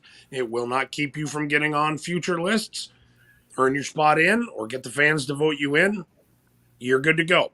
We're not gonna play any favorites and that guy's a jerk. He said no the first time. We're not gonna give him another chance. No, BS. That's not how this works. that's not how we work. You're right. Yep. Kevin, Well, Cody, your I comment kind of about wonder about Cody organizations, sometimes, that but might be something I can do. I'll take a look and see if that's something. And then I see somebody say something about their name, like Superstock for the fan voting. I don't know. It just says Facebook user for me. I can't see the comment because it looks like it didn't allow for your name to be shared. So if you can tell us who you are, we can confirm whether it was you. I'm going to guess it might be Mark Ulmer, considering he was one of those people that we didn't reach out to because he was the one that told us to put his new tractor on the list. So Yep. That's Mark. So Mark, you did make it to the second round. So you'll be in the running to hopefully make it to the Pullers Championship. Get that D21 finished. So Paul, you just want to see some more orange in there. Hey, I will say, and here's a little teaser that I think we can all agree on, and I'm not going to drop any names, but as you know, in tractor pulling, there are two brands of tractors that you see a lot of. A lot of these tractors in the top 20, we've got a really good mix of color. We've got a really good mix of color that's coming in this top 20 in all classes. So if you think this is going to be a two-color show, you are probably mistaken. Or I'm going to say a two-color show, a two-color vote. in this next round, because we don't know what's going to happen in the second round. But there is a great. We don't decide who goes in there. The viewers are the ones. There's that a decide. great mix of color to choose from in this second round. So be prepared to be able to see your brand, because there's a lot of different ones in this next round coming. And I will say, so like the pro stock class, I just did a little tally here. There's only 10 of them are John Deere under the hood. Very true. So we don't have all John Deere. The people wanted to see more than just green. I'll tell you that. Yes, they do. So it's going to be a great. The brown one's over. I don't mind telling you, in the pro stock class, I was a serial voter for V8s. Oh, there was a lot of people I that might were. have been too. Also guilty. Yep. And we've had good response from the V8, so it's going to be a great. And you'll have a chance to continue with that. We'll leave that there. Yep. Moving on. So yes, it's been great. Like I said, the fans, you guys came out big time for this. I didn't really have any thoughts. I thought, if we get 5,000-6,000 votes, that'd be awesome. You guys blew that away in 3 days. Mm-hmm. So great. Brent, you had to upgrade the server or something, didn't you? Yeah, so we did it beforehand. We upgraded the amount of submissions that we can do. So it was originally 10,000, and literally the night before, I was just like, I'm just gonna do it, and it wasn't that much more expensive to do it. But we did it, and I'm glad we did, because you guys would have crashed it and probably would have taken it down, because their support kind of sucks. I mean, this is the same thing that we used for Chip Shawana last year for the Pick'em contest, and so it was a good choice, and we're gonna need it now, because I'm hoping that we can beat those numbers with the second round of fan voting. So it'll be the same 2-week period, and you can still vote for this. It'll be the same amount in each class. So 2-wheel drives, it'll be 10 of them. Super stock diesel trucks will be 7. It'll be the same number that you can vote. You're not required to vote for every class. You can vote for 1, none, or all 9 in a class if that's a chance. So, and once again, 1 vote per day per email address. Chris, the next week, Monday, the 24th, is it? At 8 p.m. So when we start the show, when the show goes live, is when the fan voting will go live. We'll have a post schedule out for that. And it'll be same spot on the website, right under that fan vote tab. And we will update it to have the new poll. So we're excited for it. I want to see, now that things are narrowed down, how things can change, because some of the people that may have been at the top might change. Now some of the guys that were the bottom 5 of the top 20, they could swing now, because it's a narrowed down choice, especially like the 2-wheel drives. You go from 200 of them down to 20, things are guaranteed to change. Yep. And votes don't carry over, so everybody starts at square one. Yep. Exactly.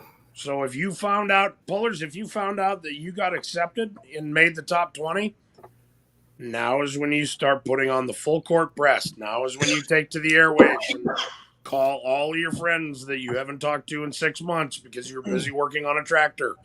Whatever. It's time to revive those relationships, because you need to be selfish and you need their votes. Yep. Speaking of Brent, speaking of the Gordyville Pick'em, did we announce a winner? I haven't had time to get to that yet. You probably haven't even looked at it. Frickin' whatever. There was no time for me to forgot all about it. update that. So I'll work on that this week. We can announce it. I know I got one class. I got one. I don't remember anything else I even picked.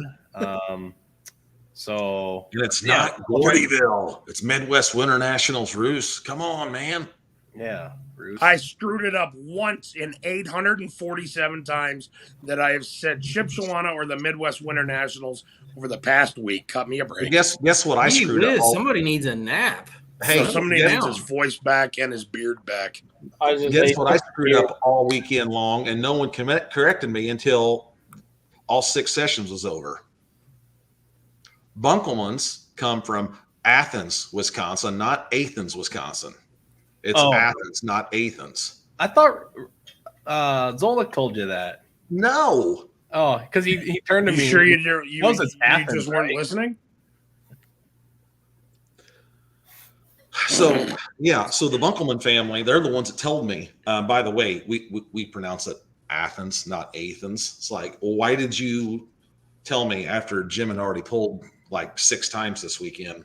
But I'm surprised that they could even hear me after all the fireball they consumed. I was going to say alcohol may have been a factor. Yes, but Woof.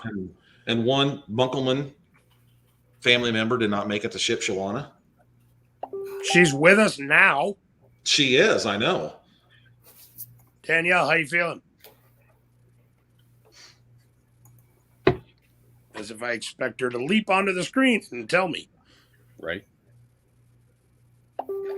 That's okay. We do get facts wrong. We get things wrong all the time. We try not to, but it does happen. You guys want to hear something kind of cool that Paul just told me? What's that?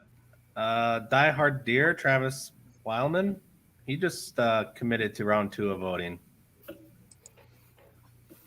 Late Another- breaking Now we got news. 3. Another pro stock for you.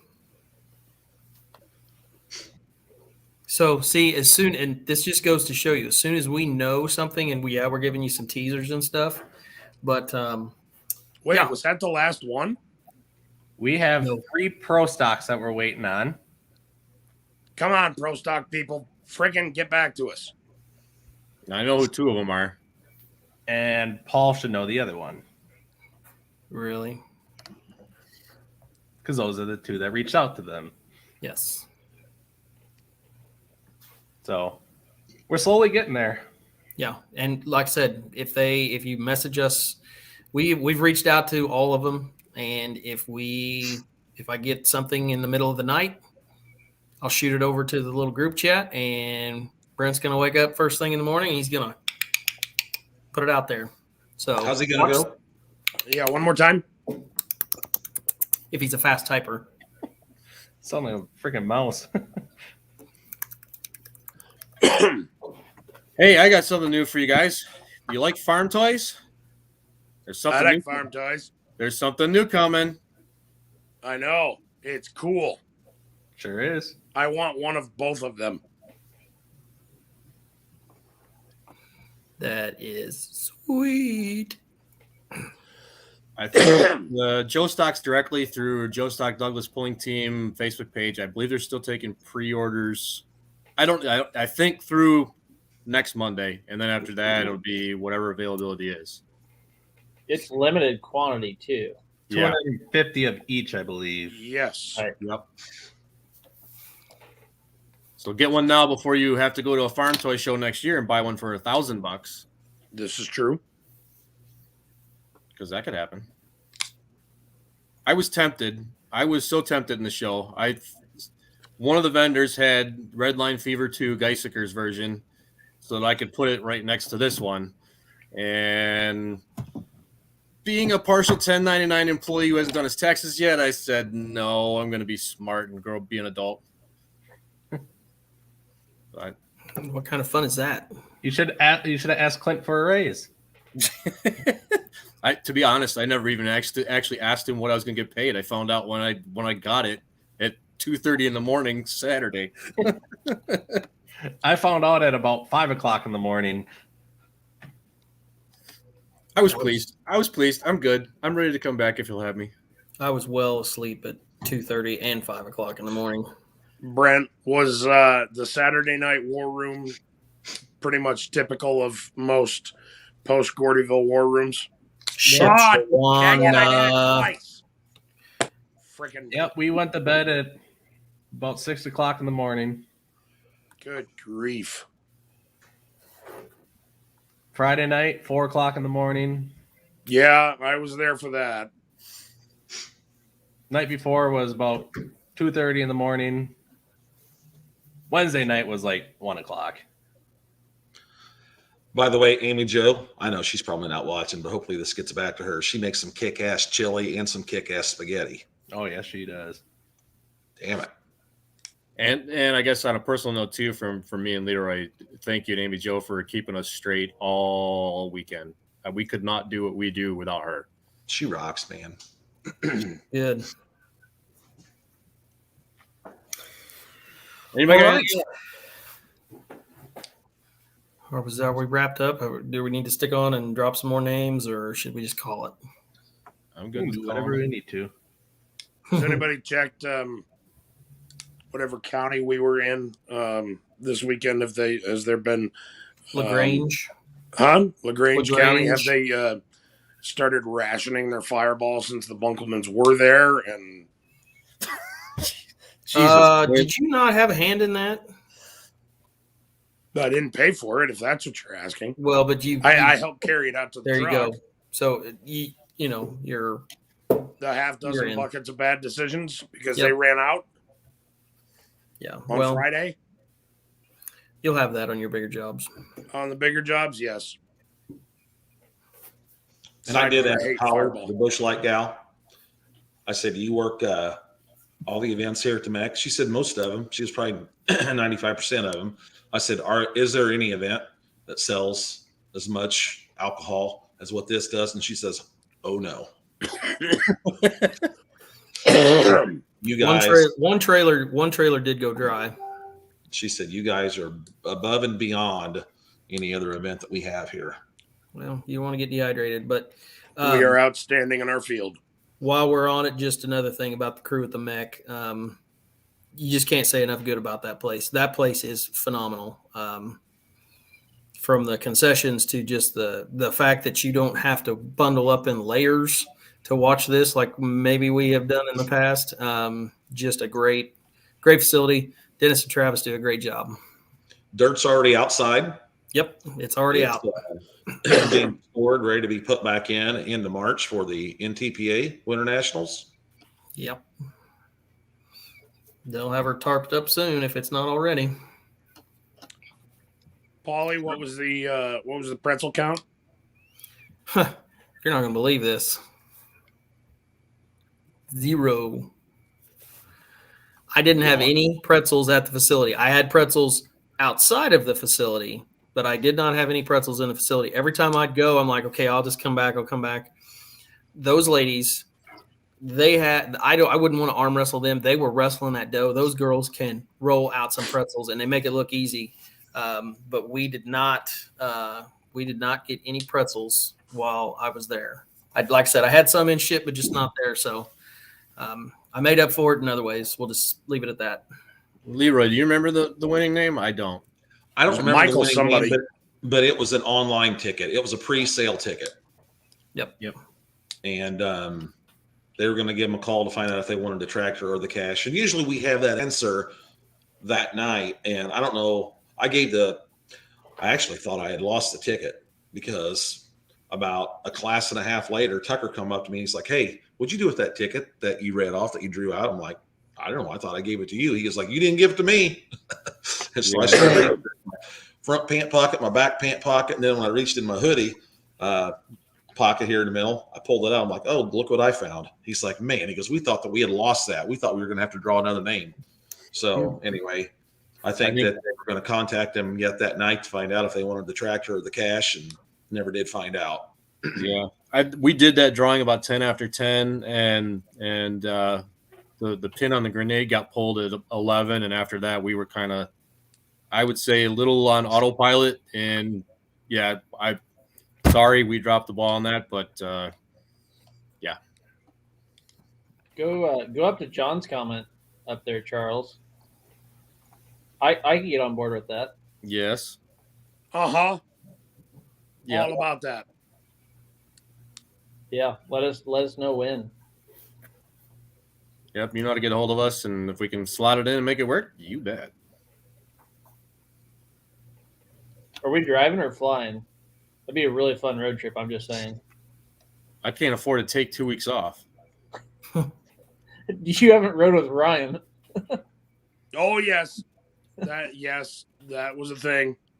Well, yeah. Okay. Are we taking a road trip or are we just driving? Because if it's me or Ryan driving, it's going to be the same speed, warp speed. Yes. Yeah. Bruce, you're Remember supposed Cannonball? Mm-hmm. Yeah, we'll be there. It'll be fine. Yep. Bruce, you're supposed to check your messenger. I know. I saw that come through. I'm not sure what it was. I'm almost terrified to look. I don't know what it is. I was just told by the boss. Mm-hmm.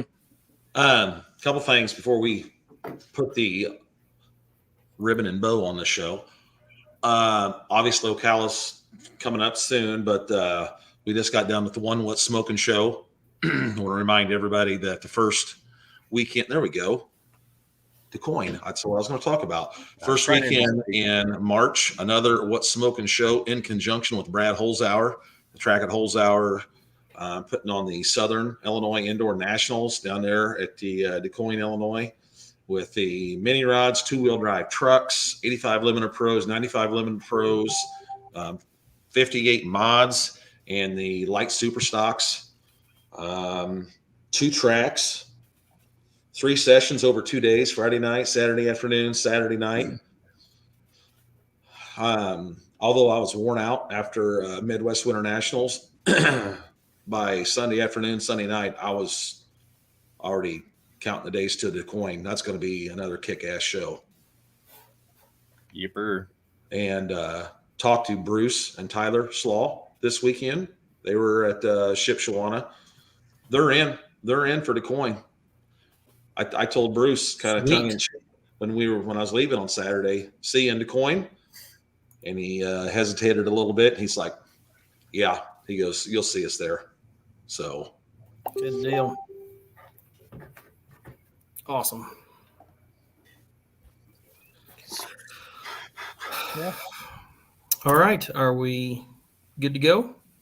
I think so. I'll play a couple things to run us out the back door, and Okay. see you next week. Watch the Facebook page. We'll be bringing you some information soon. Yep. See y'all. seeing you guys. All right. Thanks, guys. Deuces. Good night.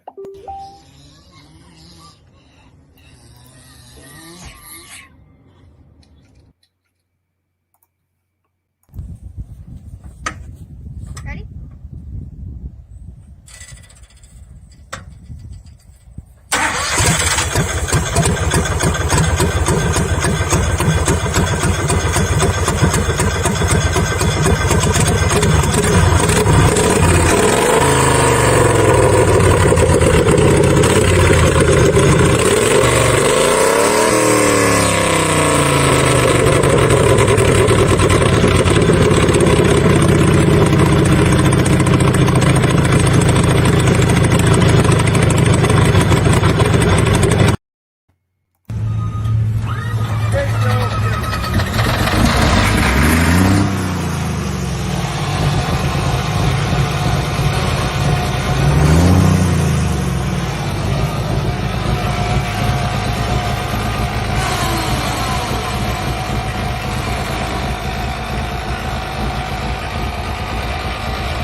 That's what they call